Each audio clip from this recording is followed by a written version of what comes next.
ఇశ్రాయేలు గురించి, యోధియా ప్రజల గురించి దేవుడు దర్శనరీతిగా దైవజనులతో మాట్లాడిన మాటలు జ్ఞాపకం చేస్తున్నారు. యెరూషలేము ప్రజల గురించి, యోధా ప్రజల గురించి ప్రవక్త అయిన దైవజనుడైన మీకా ఇశ్రాయేలు యొక్క పరిస్థితి ఎలా ఉంది, రానున్న రోజుల్లో వారి పరిస్థితి ఎలా ఉండబోతుంది, తర్వాత దేవుడు ఏం చేయబోతున్నారు, ఇవన్నీ కూడా దేవుడు చెప్పిన విషయాలు, దర్శనంలో దేవుడు చూపించిన విషయాలు ఈ అధ్యాయంలో రాసుకున్నాను. ప్రవచన గ్రంథం అని ఒక పండ గుర్తుగా మనం జ్ఞాపకం చేసుకోవాలి. అంటే యేసయ్య పుట్టడానికి 700 సంవత్సరాలకు ముందే ఈ మీకా అనే దైవజనుడు ఒక ప్రవచనం చెప్పారు. యోధియాలో, బెత్లెహేములో ఒక స్వల్ప గ్రామంలో యేసయ్య జన్మిస్తారు అని యేసయ్య పుట్టడానికి 700 సంవత్సరాల ముందే ఈ దైవజనుడైన మీకా యేసయ్య ఎక్కడ జన్మించబోతున్నారు, ఎలా జన్మించబోతున్నారు, ఆ విషయాలన్నీ కూడా మీకా తన గ్రంథంలో లిఖించాడు. అంటే తర్వాత కాలంలో ఏం జరగబోతుంది అనేది దేవుడు చెప్పిన విషయాలు దర్శనరీతిగా రాశారు. ఈ దైవజనుడైన మీకా ఏం రాశారో అవన్నీ కూడా నెరవేర్చబడి, చాలా విషయాలు నెరవేర్చబడి, ఇంకొన్ని నెరవేర్చబడాల్సినవి ఉన్నాయి. ఒక్కడి మాత్రం జ్ఞాపకం చేసుకుంటే, ఆయన చెప్పిన 700 సంవత్సరాలకి ఆయన ఎక్కడైతే జన్మిస్తారో యేసయ్య చెప్పారో ఆ బెత్లెహేములోనే యేసయ్య జన్మించారు. హల్లెలూయా, హల్లెలూయా. అలాగే ప్రవచన రీతిగా అనేక విషయాలు మాట్లాడారు. నా వైపు చూడాలి, చాలా విషయాలు ఇశ్రాయేలు జనాంగం గురించి, యోధియా ప్రజల గురించి ఈ దైవజనుడు మాట్లాడుతూ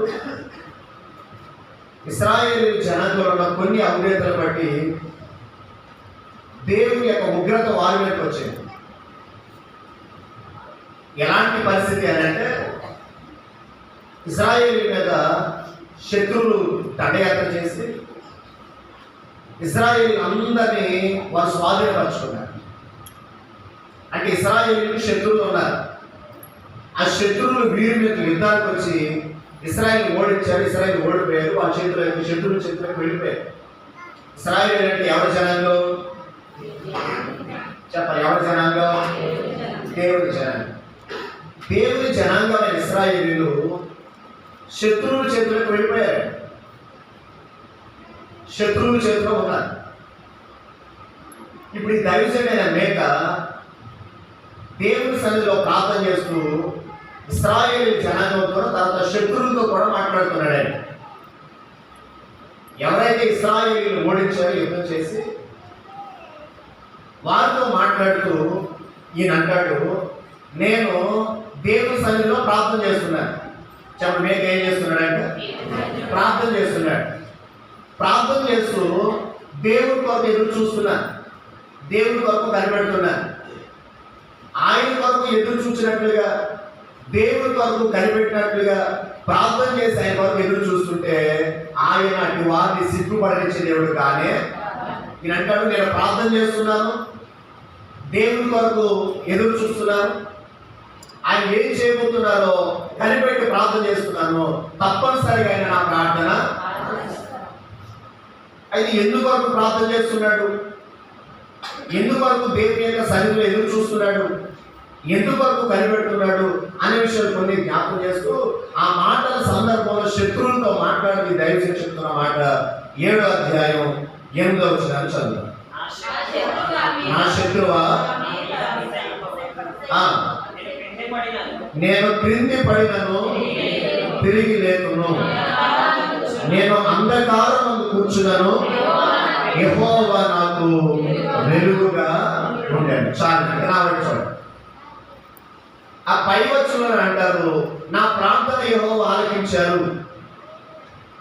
నా ప్రార్థన దేవుడు వింటున్నారు అని దేవుడు ప్రార్థన ఆలకిస్తున్నారని చెప్తూ ఈ వచనంలో ఆయన మాట్లాడుతున్న మాట, నా శత్రువా నా మీద అతిశయపడవద్దు.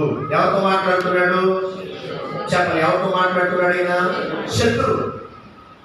అంటే వారి శత్రువుతో మాట్లాడుతున్న మాట. శత్రువుతో మాట్లాడుతూ చెప్తున్న మాట ఏంటంటే, నన్ను చూసి నీవు అతిశయపడదు. అతిశయం అంటే ఏంటి?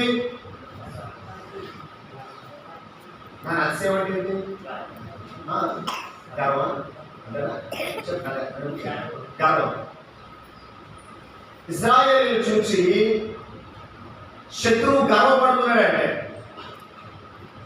ఎందుకు గర్వపడుతున్నాడంటే, నా చేతిలో ఇశ్రాయేలు ఓడిపోయారు,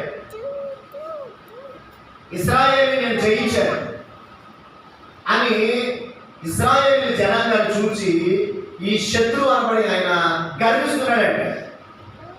అయితే ఇప్పుడు ఏం చెప్తున్న మాట ఏంటంటే, నేను దేవుడి కొరకు ఎదురు చూస్తున్నాను, దేవుడి కొరకు కలిపెడుతున్నాను, ప్రార్థన చేస్తున్నాను, నా ప్రార్థన దేవుడు వింటున్నారు కనుక శత్రువా నీవు చెప్పాలి, శత్రువా నీవు ఎందుకు అతిశయించొద్దని చెప్తున్నాడంటే, ఆయన అంటారు నేను క్రింద పడినను చెప్పడం, నేను క్రింద పడినను తిరిగి లేస్తాను. అంటే శత్రువుతో మాట్లాడుతూ దైవజనుడు మీకు అంటున్న మాట ఏంటంటే, నేను క్రింద పడినను చెప్పడం మళ్ళా తిరిగి లేస్తాను. కారణం ఏంటంటే నాకు ఆయన వెలుగుగా ఉన్నాడు. స్తోత్రం హల్లెలూయా, చెప్ప హల్లెలూయా.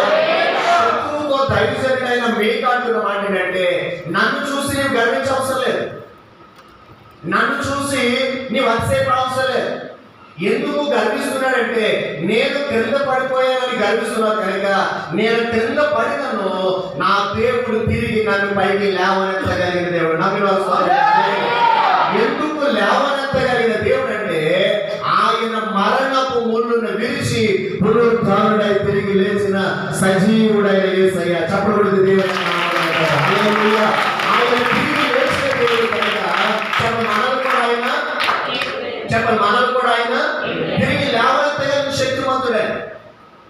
ఆయన తిరిగి లేచిన దేవుడు కనుక మనల్ని తిరిగి లేవనెత్తగలిగిన శక్తి కలిగిన దేవుడు. అందుకని నీకంటాడు, నేను పడిపోయే స్థితిలో ఉన్నానని నీవు గర్వించవద్దు, నా దేవుడు మరణాన్ని గెలిచి తిరిగి లేచిన వాడు కనుక నేను క్రింద పడినను నా దేవుడు మరలా నన్ను అని శత్రువుతో చెప్తున్నాడు. ఇశ్రాయేలు శత్రువులు ఉన్నారు, వారు అక్షరార్థమైన ఇశ్రాయేలు. ఇప్పుడు ఇశ్రాయేల్ దేశంలో యుద్ధం జరుగుతుంది. ఎవరు చేస్తున్నారు? లెబనాను, ఇరాన్ యుద్ధం జరుగుతుందా? వాళ్ళ టీవీలో న్యూస్ చూస్తారా? చెప్పండి, నా మాట అర్థమవుతుందా? రాత్రి అంతా నాకు ఫుల్ జ్వరం. నేను రాత్రి ఇవి కూడా వెళ్తారా అంత జ్వరం, ఫుల్ జ్వరంతో అస్సలు అలా పడుతున్నాను. అదే మార్పులను బట్టి ఉదయాన్ని కూడా తగ్గింది. నాకు మళ్ళీ వచ్చిన గ్యాబ్లెట్ వేసుకుని మొత్తానికి తగ్గింది. అది కొంచెం వాయిస్ నాకు ఇబ్బంది కాకపోయింది, జలుబు, దగ్గు, జ్వరం. నేను రాత్రి ఉదయం కూడా ప్రార్థన చేసుకున్నాను, సాయంత్రం 6 ఏమి ఇబ్బంది కాకపోయింది. అందుకని దేవుడు శక్తించి లేకపోతే కనుక కొంచెం నేను మాట్లాడేటప్పుడు మీరు రెస్పాండ్ అయ్యారనుకోండి. సోదరుడు హల్లెలూయా, హల్లెలూయా. ఇశ్రాయేల్ మీద యుద్ధం జరుగుతుంది. లెబనాను, తర్వాత ఇరాను, ఇలా కొన్ని దేశాలు వారి మీద శత్రువులుగా యుద్ధం చేస్తున్నారు. అప్పటి నుంచి కూడా ఇజ్రాయెల్ మీద యుద్ధం జరుగుతుంది, ఇప్పటికీ జరుగుతుంది. వాళ్ళ శత్రువులు లెబనాను, లేదంటే ఇజ్రాయెల్, ఇరాను, పాకిస్తాన్, ఇలా కొన్ని వాళ్ళ యుద్ధాలు చేస్తారు. మన శత్రువు ఎవరు యుద్ధం చేయడానికి మన మీద? చెప్పండి, ఎవరు మన శత్రువులు? ఎవరు? మన ప్రాంతంలో కూడా మన గడి పక్కన గడి పొలాల పక్కన ఉన్న వాళ్ళ శత్రువులు. ఎవరు మన శత్రువులు? ఎవరు చెప్పాలి, ఎవరు? చాలా సందర్భాల్లో ఈ జ్ఞాపకం చేస్తున్నారు, మీకు ఒక శత్రువు అన్నాడు. వాడు ఎవడో? సాతాను. చెప్పండి, మన శత్రువు ఎవరంట? సాతాను గారి పని ఏంటంటే మన క్రింద పడేయడం. అంటే చెప్పండి, సాతాను గారి పని ఏంటి? మాట్లాడతారా? చెప్పండి, సాతాను గారి పని ఏంటి? క్రింద పడి. దేవుడి పని ఏంటి? చెప్పండి, దేవుడి పని ఏంటి? దేవుడి పని ఏమో క్రింద పడిన మనల్ని పైకి లేవన్నారు. సాతాను గారి పని ఏమో పైకి ఎదుగుతున్న మనల్ని. ఉదాహరణకు ఒక మాట, ఒకరోజు ఒకడు ఊరంతా తిరుగుతున్నాడంటే, ఇంటింటికి తిరుగుతున్నాడంటే, మొత్తం ఊరంతా ఇంటింటికి ప్రతి ఇంటికి తిరిగి ఎక్కడేం జరుగుతుందో, ఎవరింట్లో ఏం జరుగుతుందో, ఎక్కడ ఏ బజార్లో ఏం జరుగుతుందో ఇవన్నీ కూడా ఊరంతా తిరిగి ఆ ప్రతి ఇల్లు కూడా సంచరించే ప్రతి ఇంటి విషయాలన్నీ కూడా మోసుకుని ఏమి తెలియనట్టు ఆదివారం వచ్చి ప్రార్థనలు కూర్చున్నాడంట. ఎక్కడైనా తిరిగి వచ్చాడు చెప్పలే, ఎక్కడైనా తిరిగి వచ్చాడు, మొత్తం ఊరంతా తిరిగాడు, ప్రతి ఇంటికి వెళ్ళాడు. ఎవరింట్లో ఏం జరుగుతుందో, ఎవరి పరిస్థితి ఎలా ఉందో చూసి ఎవరైనా కొంచెం మంచిగా ఉన్నారు బాగున్నారు అనుకుంటే వాళ్ళకి ఏదో గొడవ పెట్టడం, వాళ్ళకి ఏదో తలుపు పెట్టడం, వాళ్ళకి ఏదో చక్రాంశాలు చెప్పడం, అక్కడ ఏం జరుగుతున్నాయో ఇవన్నీ కూడా ప్రసాదిస్తుంది. ఇక మనకు ఏమి తెలియదు అన్నట్లు వచ్చి ప్రాంతంలో కూర్చున్నాడు. ఇలా పైగారు కదా, ఎక్కడికి వెళ్ళామని చెప్పండి, ఎవరు అడిగారు? ఎక్కడికి వెళ్ళామని అడిగారు. అడిగితే వెంటనే వాడు అన్నాడు, ఇక నాకు పని ఉందని ఇంటింటికి నా పని ఏంటి, ఇంటింటికి తిరగడం, ఎక్కడెక్కడ ఎవరి పరిస్థితి ఎలా ఉందో తెలుసుకోవడం, ఎవరైనా కొంచెం మంచిగా నవ్వుకున్నట్లుగా సంతోషంగా ఉన్నట్లుగా దీవునికరంగా ఉన్నట్టుంటే మన జీవితాల్లో ఏదో ఒక తగ్గు పెట్టడం, ఏదో కాలం పెట్టడం, ఏదో ఒక బాధ పెట్టడం, ఇదే కదా నా పని. అలా ఊరంతా తిరిగి ఇక నేను మళ్ళీ మీ దగ్గరికి వచ్చాను అని అంటే వెంటనే ఈయన అడుగుతున్నారు, సార్ ఎలా ఉంది పరిస్థితి, ఊళ్ళో పరిస్థితి ఎలా ఉంది, ఎలా ఉంది ఊళ్ళో పరిస్థితి చెప్పారా? సరే ఇప్పుడు చెప్పండి అని అడిగితే వెంటనే ఇది అంటున్నాడంట, అందరి పరిస్థితి నేను చూసి వచ్చాను. సరే అందరి పరిస్థితి విడిచిపెట్టేస్తే ఒక్కడి కుటుంబాన్ని చూసి వచ్చానండి. వాడు ఆయన చాలా ఆశీర్వాదకరంగా ఉన్నాడు, చాలా సంతోషంగా ఉన్నాడు, చాలా సమృద్ధిగా ఉన్నాడు. ఆ దేశంలో ఇక తనకంటే ధనవంతుడు ఎవరు లేరు, ఆ దేశంలో తన పిల్లల కంటే అందరికంటే ఎవరు లేరు, ఆ దేశంలో ఆ కుటుంబం కంటే సంతోషంగా ఉన్న కుటుంబం ఇంకెవరూ లేరు. ఇంత సంతోషంగా ఉండడానికి కారణం ఏంటంటే ఆ వ్యక్తిని నీవు ఎత్తైన స్థలంలో పెట్టావు. ఎవరా వ్యక్తి చెప్పండి, ఎవరైనా? ఈ సాతాను గురించి ఏపు గురించి అంటారు, నీవు ఏపును ఆశీర్వదించావు కనుక ఏపు నేను స్తుతిస్తున్నాడు. నాకు ఒక్క ఛాన్స్ నువ్వు ఎత్తైన స్థలంలో ఏపు ఎక్కడ తీసుకొస్తానే చెప్పండి, ఎక్కడ తీసుకొస్తానే. ఇప్పుడు వాడు అంటాడు, నీవు ఎత్తైన స్థలంలో కూర్చోబెట్టాడు నీ పని అయితే కింద పడాడు, నాకు ఒక్క ఛాన్స్ ఇచ్చి చూడు, ఆ ఏపుని ఎక్కడ తీసుకొచ్చి పడేస్తానో చూడు. ఎత్తైన స్థితిలో వచ్చావు కనుక, నువ్వు పైకి లేవనెత్తావు కనుక, నీవు ఉన్నతమైన స్థితిలో నిలబెట్టావు కనుక ఏపు ఎల్లప్పుడూ నీకు స్తుతి చెల్లిస్తున్నాడు. ఒక్కసారి ఆ స్థితిలో నుంచి నేను కింద పడేస్తాను, అప్పుడు ఏపు యొక్క స్థితి ఎలా ఉంటుందో చూడాలి. వెంటనే దేవుడు ఏ అలాంటి వాడు యథార్థవంతుడు, చెప్పండి ఎలాంటి వాడు, న్యాయవంతుడు, భక్తిపరుడు, చాలా నమ్మకస్తుడు, ఏ అలాంటి వాడు. నువ్వు ఎందుకు సాక్షులు ఇస్తున్నావు? నేను చెప్తాను ఏ గురించి, నేను ఏ అలాంటి వాడు కాదని సాతాను కానీ. ఇప్పుడు ఎవరెవరికి వైద్యం జరుగుతుంది? దేవుడికి సాతాను. సరే వీళ్ళందరూ వైద్యం మధ్యలో దేవుడు ఏడు తీసి ఎలా చేతులు పెట్టాడు అంతేనా? సాతాను చేతులు. ఒక్క రోజులోనే ఎత్తైన స్థితిలో ఉన్నాయి పైకి లేవనెత్తబడిన ఏబు జీవితం తలకిందులకు ఎక్కడికి వచ్చేసాడు, ఊడిలోకి వచ్చేసాడు. చెప్పండి ఎక్కడికి వచ్చాడు? ఇప్పుడు చెప్పండి, దేవుడి పని ఏంటి? లేవనెత్తడం. సాతాను గారి పని చెప్పండి, సాతాను గారి పని కింద పడాడు. దేవుడి పని లేవనెత్తడం తన పిల్లల్ని, సాతాను గారి పని కింద పడాడు. ఏబు గురించి సాక్ష్యం ఇచ్చే దేవుడు సాక్ష్యం ఇస్తే సాతాను గారు అంటాడు, ఏబు నేను కింద పడేస్తాను. దేవుడు ఆజ్ఞాపించినట్టుగా సాతాను గారు కోరుకున్నట్లే వారి జీవితంలో అన్ని చేయవలసిన నష్టాలన్నీ ఏడు జీవితాలు చూసి ఎత్తైన స్థలంలో దేవుడు కూర్చొని పెడితే ఒక్క రోజులను తీసుకొచ్చి కింద పడేశాడు. కానీ దేవుని యొక్క వాక్యం అంటుంది, సాతాను గారు కింద పడేస్తే మరలా దేవుడు రెండంతలుగా ఆశీర్వదించి ఎత్తైన స్థలాన్ని నిలబెట్టాడు. చప్పుడు దేవుని దేవుని యొక్క వాక్యం ఉంటుంది, సాతాను గారు మనల్ని అనేక రకాలుగా కింద పడేసినట్టు చూస్తారంట. సాతాను గాడు అనేక రకాలుగా మనల్ని గాఢాంధకారంలో తీసుకురావడానికి ప్రయత్నిస్తాడే. సాతాను గాడు అనేక రకాలుగా ఎదుగుతూ ఆశీర్వాదకరము దీవెనకరముంటూ భక్తిలోను ప్రార్థనలోను విశ్వాసంలోను ప్రభు మనల్ని పైకి హెచ్చిస్తుంటే రకరకాల శ్రమలు శోధన పరిస్థితుల చేత సాతాను గాడు ఏం చేస్తాడంటే కింద పడేస్తాడు. అయితే ఆ సాతాను దైవజనుడు చెప్తున్న మాట, నీవు ఎన్నిసార్లు నన్ను కింద పడేసినా నా దేవుడు నన్ను మరలా పైకి లేవనెత్తగలిగిన దేవుడు. హల్లెలూయా.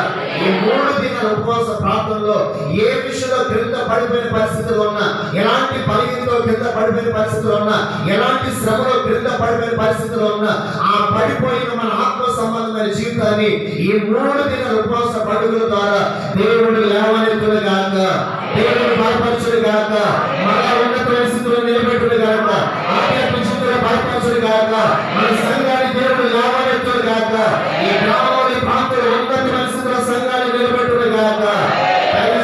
ఏమి సాక్ష్యం ఇస్తున్నాడు? నా దేవుడు నన్ను మరలా. రాత్రి దేవుని యొక్క వాక్యం వినిపిస్తామా? అనేక విషయాల్లో మనం పడిపోతూ ఉంటాం. సాతాను గడు పడేస్తుంటాడు. ఎలా పడేస్తాడు? 1-2 మాటలు నేను జ్ఞాపకం చేసి ప్రార్థన చేస్తాను. బైబిల్ గ్రంథంలో కొన్ని మాటలు జ్ఞాపకం చేసుకుంటాం. యోబు గ్రంథం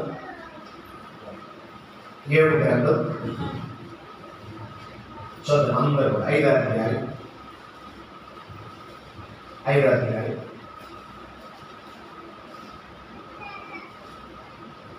యోబు గ్రంథం 5వ అధ్యాయం చదువు 11వ వచనం చదువు.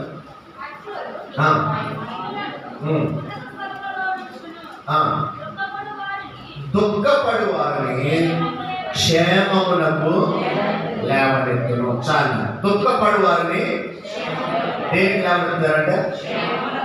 ఎవరిని దేవుడు లేవనెత్తేది? చెప్పండి, ఎవరినంట? దుఃఖము. సాతాను గడి పని ఏంటంటే మనల్ని దుఃఖపెట్టడం. దుఃఖము అంటే మన భాష ఏంటి? ఏడవడం, ఏడుస్తారు, కన్నీరు. చెప్పండి, సాతాను గడి పని ఏంటంటే, ఈ దైవజనిస్తున్న సాక్ష్యం ఏంటంటే దుఃఖపడు వారిని దేవుడు ఎలా లేవనెత్తారంట? జ్ఞాని అయిన సొలొమోను ప్రసంగి గ్రంథం అంటే చదువు. కానీ సూర్యుని క్రింద భూమి మీద ఉన్న ప్రతి ఒక్కరిలో ఏదో ఒక బాధ అంటే, ఏదో ఒక కన్నీరంటే, భూమి మీద ఉన్న ప్రతి ఒక్కరి స్థితుల్లో ఏదో ఒక కష్టం అంటే,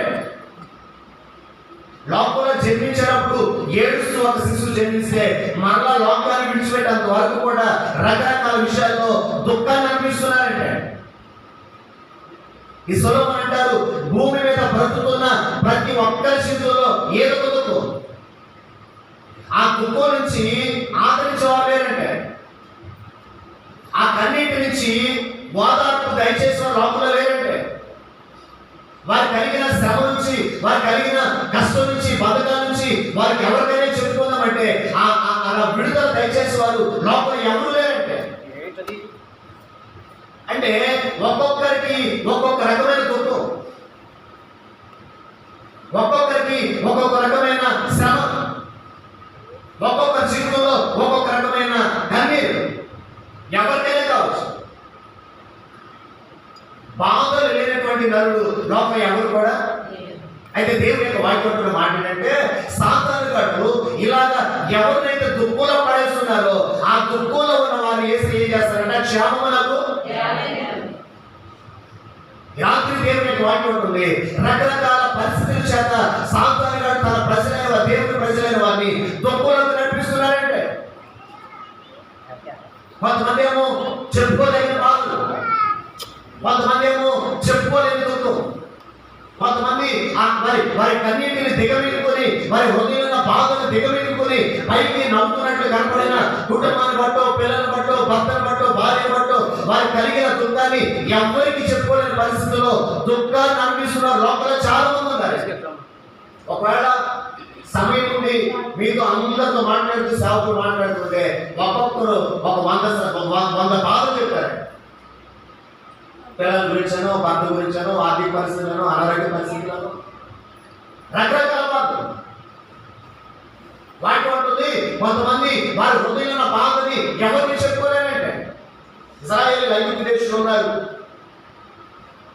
శ్రమ అనిపిస్తున్నారు, వాళ్ళు వెట్టి చాకరీ చేస్తున్నారు, వారు ప్రార్థన చేస్తున్నారు. యేసేపు చెప్పారు, ఈ ఐగుప్తు దేశం నుంచి దేవుడు కానాను దేశానికి, బాగుపడే ప్రపంచ దేశానికి దేవుడు తీసుకువెళ్తారు, కనుక మీరు ప్రార్థన చేయండి, దేవుడు కొరకు ఎదురు చూడండి అని యేసేపు చెప్పాడు. అప్పుడు వారికి సేవకులు లేరు, యాజకులు లేరు, మందిరం లేవు, ప్రార్థన ఏమీ లేదు. కానీ కానీ మమ్మల్ని విడిపించడానికి దేవుడు వస్తారని దేవుడు కొరకు ఎదురు చూస్తున్నారు. వారి ఎదురు చూపును బట్టి ఒకరోజు దేవుడు మోషేతో మాట్లాడుతున్నారు. మోషే, ఐగుప్తు దేశంలో నా పిల్లలైన అబ్రహాము, ఇస్సాకు, యాకోబు లేని సంతానం ఇశ్రాయేలు ఐగుప్తు దేశంలో శ్రమ పడుతున్నారు అని వారి చరిత్ర అంతా జ్ఞాపకం చేస్తూ తండ్రి అయిన దేవుడు మోషేతో మాట్లాడుతున్న మాట ఏంటంటే, వారి దుఃఖాన్ని నేను చూశాను. చెప్పండి, వారి దుఃఖాన్ని నేను చూడండి. నిర్మాత్రంలో 3వ అధ్యాయం చూడండి ఒకసారి. నిర్మాత్రం 3వ అధ్యాయం 7వ వచనం చూడండి. మరియు యెహోవా ఇట్లనెను,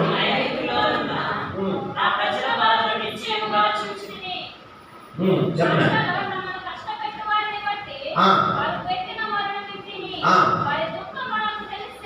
వారి దుఃఖములు నాకు చెప్ప ఎవరు తెలిసినాయి అంట? నాకు చెప్ప ఎవరు తెలిసిందంట? దేవుడికి తెలిసిందంట. అంటే మన హృదయంలో ఉన్నది ఏంటో ఒక్కొక్కసారి భార్యకి తెలియకపోవచ్చు, మన హృదయంలో ఉన్నది ఏంటో భర్తకి తెలియకపోవచ్చు, లేదంటే తల్లిదండ్రుల యొక్క దుఃఖం ఏంటో పిల్లలకు తెలియకపోవచ్చు, పిల్లల హృదయంలో ఉన్న బాధ ఏంటో తల్లిదండ్రులకు అర్థం కాకపోవచ్చు. కానీ దేవుని యొక్క వాక్యం మాట ఏంటంటే, వారి దుఃఖాన్ని నేను నాకు తెలుస్తున్నది, వారి దుఃఖాన్ని నేను చూస్తున్నాను కనుక వారి కలిగిన దుఃఖం నుంచి శ్రమ నుంచి విడిపించడానికి నీవు ఐగుప్తు దేశానికి వెళ్ళాలని దేవుడు మోషేతో మాట్లాడాలి. రాత్రి దేవుని యొక్క వాక్యం సెలవుస్తున్న మాట, ఉపవాస పండుగల్లో దేవుని యొక్క సన్నిధానికి వస్తూ దేవుని యొక్క మందిరంలో ఉపవాసం నుండి కనిపెట్టి కన్నీరు కాచి ప్రార్థన చేస్తున్న మనందరితో ప్రభు చేస్తున్న వాగ్దానం ఏంటంటే, ఏ దుఃఖం చేత దేవుని యొక్క సన్నిధిలో ఉన్నారు, శరీర సంబంధమైన అనారోగ్యాన్ని బట్టి, లేదంటే కుటుంబపరమైన పరిస్థితులు బట్టి, లేదంటే పిల్లలు బట్టి, భర్తను బట్టి, భార్యను బట్టి, రకరకాల పరిస్థితులు బట్టి ఏ విషయంలో దుఃఖాన్ని అనిపిస్తున్నా ఏ సైతం మాట, ఆ దుఃఖంలో నుంచి లేవనెత్తి క్షేమాన్ని దేవుడు ఇచ్చిన అందరూ అనుగ్రహించదు కాక, నీ కొరిగిన కన్నీటి నుంచి దేవుడు లేవనెత్తుడు కాక, కన్నీటి నుంచి దేవుడు లేవనెత్తుడు కాక, బాధ నుంచి లేవనెత్తుడు కాక, క్షేమమునకు దేవుడు నడిపించదు కాక, ఈ వాగ్దానాలు మన జీవితంలో నెరవేర్చదు కాక. చెప్పండి, దేని నుంచి దేవుడు లేవనెత్తారంట? దుఃఖం నుంచి. లేవనెత్తి ఎక్కడ కూర్చోబెడతారు ఆయన? క్షేమం. చెప్పండి, దుఃఖం నుంచి లేవనెత్తి క్షేమం. కారణం ఏంటంటే, క్రింద పడిన దేవుడు ఏం చేస్తారంట? ఒకటి, దుఃఖం నుంచి లేవనెత్తి క్షేమంలో నిలబెట్టారు. ఇంకో మాట చదువుతారు, కీర్తనలు 113 కీర్తనల గ్రంథం 113 అధ్యాయం 8వ వచనం చదవండి.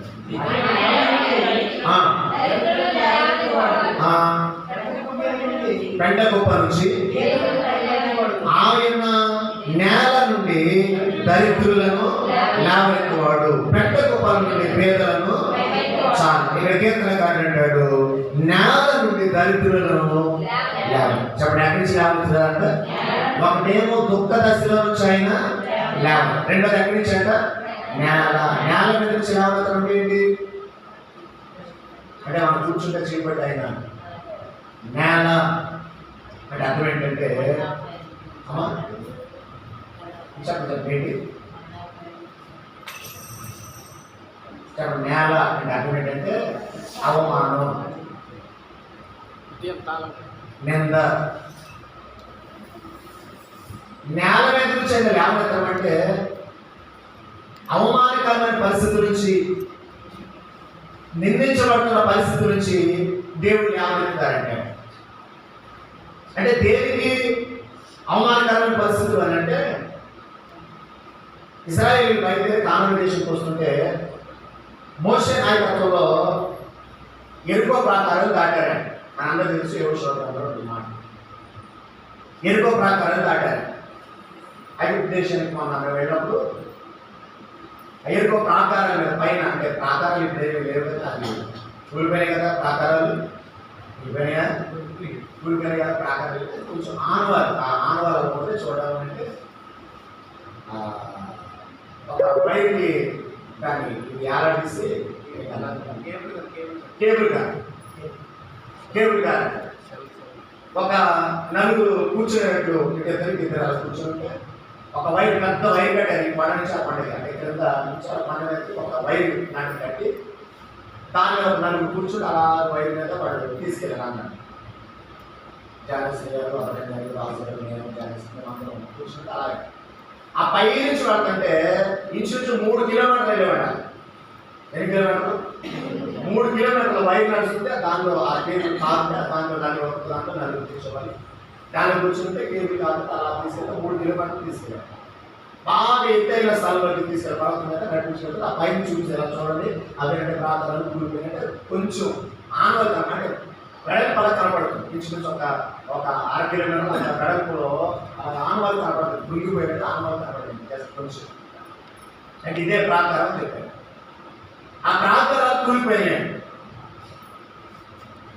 ఎలా కూలిపోయినాయంటే మనందరూ తెలిసి యెహోషువ ప్రార్థన చేస్తుంటే దేవుడు చెప్పాడు, మీరు అందరూ 7 రోజులు పట్టణం చుట్టూ తిరగండి, 7వ రోజు 7 మార్లు తిరగండి. ప్రాకారం దేవుడు ఎలా చెప్పారో అలా గోడలు కూడారు, ప్రాకారాలు కూలిపోయాయి. అయితే ప్రాంతాలు దాటిన తర్వాత ఒక పట్టణం వచ్చింది. ఏ పట్టణం అది? హలో, ఏ పట్టణం? హాయిపట్నం. ఇప్పుడు హాయిపట్నం మీద యుద్ధం చేయాలి. దయచేసి యెహోషువ చెప్పారు, హాయిపట్నం దగ్గరికి వెళ్ళండి, ఆ పట్టణ పరిస్థితి ఏంటో, అక్కడ యుద్ధం ఎలా చేయాలి ఏంటో చూసారని చెప్పారు. వెళ్ళారు, ఆ పట్టణం దగ్గరికి వెళ్ళారు. అది ఎలాంటి పట్టణం అంటే చాలా చిన్న పట్టణం. చాలా హాయిపట్నం వెళ్ళాలంటే చిన్న పట్టణం. వెంటనే వెళ్ళారు, యుద్ధానికి వెళ్ళారు. జరిగిన సంఘటన బయట చూస్తే చిన్న పట్టణం హాయిపట్నం మీద ఓడిపోయి వెనకొచ్చేస్తే ఈ దైవజనుడు యెహోషువ ఎందుకు చిన్న పట్టణం మీద ఓడిపోయావు? చాలా రాజ్యాలు చేయించుకుంటూ వచ్చాం, చాలా మంది రాజులు ఓడించుకుంటూ వచ్చాం, పెద్ద పెద్ద రాజ్యాలు, పెద్ద పెద్ద ప్రాంతాలు మా ఎదుట కూలిపోయినాయి. ఈ చిన్న పట్టణం మీద ఎందుకు మేము ఓడిపోయాం? ఇప్పుడు అనేకమైన రాజ్య ప్రజలు అందరూ చెప్పుకుంటారు, ఒక చిన్న పట్టణం మీద దేవుని ప్రజలబడిన ఈ ఇశ్రాయేలు ఓడిపోయారు, ఒక చిన్న పట్టణం మీద వారు అపజయం పాలయ్యారు అని మాకు అవమానం కదా. ఇశ్రాయేలీలు దేవుని పిల్లలమైన మా మీద ఈ నింద పడిపోతుంది కదా, చిన్న పట్టణం మీద ఓడిపోయాం, ఎందుకు మాకు ఈ అపజయం, ఎందుకు ఈ అవమానం అని నేల మీద తలపెట్టుకుని ఏడుస్తున్నాడంటే ఎవరు? నన్ను ఏమంటుంది? ఎవరు? యెహోషువ నేల మీద తలపెట్టుకుని ఏడుస్తున్నాడు. దేవుడు మాట్లాడి చెప్పారు, ఆ చిన్న పట్టణం మీద ఓడిపోవడానికి కారణం ఏంటంటే ఆ వారిలో ఉన్న ఒకడు శపితమైన వస్తువులు తీసుకొచ్చి ఏ వస్తువులు తీసుకొచ్చాడంట? శపితమైన వస్తువులు తీసుకొచ్చాడు. యెహోషువ మోకాళ్ళలోని తల నేల మీద పెట్టుకుని ఏడుస్తుంటే ఎందుకు ఏడుస్తున్నావు? యెహోషువ అంటాడు, ఇది మాకు అవమానం కదా, చిన్న పట్టణం మీద ఓడిపోయామని ఇది మా జీవితంలో ఒక పెద్ద నింద కదా. మోషే కాలం గడిచిపోయింది, ఇప్పుడు నేను ఇశ్రాయేలు నడిపిస్తున్నప్పుడు ఒక చిన్న పట్టణం మీద నేను ఓడిపోయామంటే మేము ఎవ్వరు కూడా జీర్ణించుకోలేని అవమానం అదని, అవమానాన్ని భరించలేక ఆ తల నేల మీద పెట్టుకుని ఏడుస్తున్నాడు. నేను వాక్యం అంటుంది, నేల మీద ఉన్న వాళ్ళు దేవుడు ఏం చేస్తారంట? ఇప్పుడు దేవుడు అంటారు, ఆ చిన్న పట్టణం మీద ఓడిపోవడం గల కారణం ఏంటంటే శపితమైన వస్తువులు తీసుకొచ్చి గుడారంలో ఇశ్రాయేలు శపితమైన దాన్ని తీసుకొచ్చారు. శపితమైనది వారి జీవితంలో ఉంది కనుక ఇలాంటి అవమానం వారి జీవితంలో ఎదురవుతుంది. శపితమైనది వారి గుడారాల్లో పెట్టుకున్నారు కనుక చిన్న పట్టణం మీద వాటిని పాలయ్యారు. శపితమైనది వారి దగ్గర పెట్టుకుని యుద్ధానికి వెళ్ళారు కనుక వారు అపజయం పాలయ్యారని దేవుడు వారితో మాట్లాడుతున్నారు. దేవుడు ఏం వాక్యం ఉంటుంది, వారు అపజయం పాలవడానికి, వారు నిందించబడడానికి, వారు అవమానకరమైన పరిస్థితులు ఎదుర్కోవడానికి కారణం ఏంటంటే శపితమైన తీసుకొచ్చున్నారు గృహాల్లో. దేవుని వాక్యం ఉంటుంది, మన మీద లేదంటే మన కుటుంబాల మీద శపితమైనవి దేవుడు శపించినవి కానీ మన కుటుంబాలు వేరుబడి చేస్తే అనేక రకాల అవమానాలు భరించాలండి. రెండవది, దయచేసి యెహోషువ ఆ పట్టణం దగ్గర వెళ్ళండి, వీళ్ళు ఆ పట్టణం చూసొచ్చి వారు చెప్పిన మాట ఏంటంటే అది చాలా చిన్న పట్టణం కనుక మనం వేల మంది ప్రజలు ఆమె యుద్ధానికి వెళ్ళాల్సి. ఎంతమంది వెళ్ళవలసి లేదు? ఎక్కువ మంది వెళ్ళవలసి లేదు. కారణం ఏంటంటే